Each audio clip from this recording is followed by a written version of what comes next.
Hi, this is Tim of the 1916 Company. Welcome and thanks for logging on. If you love this watch, email me, Team Mosso at the1916company.com for purchase pricing and availability questions concerning this watch. And this watch is a 100-piece limited edition launched in the summer of 2024, a tribute to Gaston-Louis Vuitton, the grandson of Louis Vuitton, and a creative force for the company, especially during the first third of the 20th century, when he was extensively involved in the transition from Art Nouveau to the Art Deco movement. More than just an heir or a business manager, he had a refined aesthetic taste and contributed prolifically to the products made by the company. So this is part of the Escale collection, rose gold, 100 pieces. You can see 39 millimeters in diameter, thin at 10.5 millimeters thick, 47 millimeters from lug to lug with a 20 millimeter spacing in between the lugs. We'll throw this watch on my wrist, which is 16 centimeters in circumference. This watch wears nicely. It's quite flat. It'll easily fit under a dress cuff. It's not too broad from lug to lug. I could recommend it for a wrist as small as 14 centimeters circumference.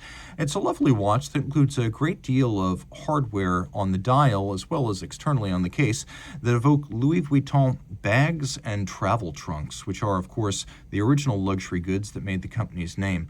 The timepiece features a very supple strap with sort of an Epsom leather pattern, a folded edge. You can see a monotone stitch on the bottom, calfskin, no crimping, no gouging, Louis Vuitton factory strap, and then we have a matching rose gold buckle with the company branding on it. The buckle features an elevated bridge, which means the bridge is elevated above the prongs on each side, so the strap sits relatively flush inside the buckle. Now you can see how the lugs are joined as though they were the hardware of a Louis Vuitton travel trunk. We have polish, we have satin, we have a very rugged aesthetic, and of course Gaston-Louis Vuitton was part of the long-term transitional effort that moved the company from its roots in purely utilitarian luggage into a new era of luxury and high luxury, of bespoke craftsmanship, of a much more fashion-forward image. And his lifetime spanned entire eras, as he was born in the late 19th century and he lived until the 1970s, so his influence spanned an incredible range of eras that saw the company rise from a well-known and well-regarded manufacturer of durable trunks to one of the most valuable luxury properties in the world. Now, the watch features a dial that includes a sort of linen-like pattern, so almost like gray try-on canvas of the type that would have been featured on Louis Vuitton travel trunks, Gaston-Louis Vuitton's personal monogram on the dial, and then you can see that there are little fixtures that look like the hardware you would find on a travel trunk or a travel case. We've got these lovely alpha-style hands faceted down their center for better contrast. There is a sort of beaded track outboard for reading seconds as well as minutes, including little gold cabochon, applique faceted dart style gold hour indices with strap style or fixture style quarters at 12, 3, 6, and 9, just like the way the travel trunks would be put together. And then you can see it's a very clean dial, and up at the top you might wonder what that's all about. Well, this is a little motto that means something to the effect of "shame be to him who thinks of evil," or who considers evil.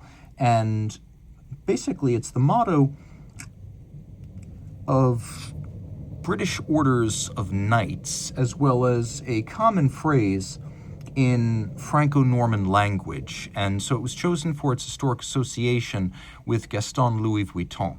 So the watch is a lovely historical throwback with a lot of vintage references, but out back it's a modern mechanical timepiece. So you can see this is 1 of 100, and then it features a movement by Cercle des Horlogères. It's the same you'll find in the current tambour, and it's a micro rotor automatic with 50-hour power reserve, and it's been adjusted by Louis Vuitton under the oversight of La Fabrique du Temps, which is Louis Vuitton fine watchmaking, and certified by Time Lab as an ISO 3159 chronometer, which is the equivalent of COSC.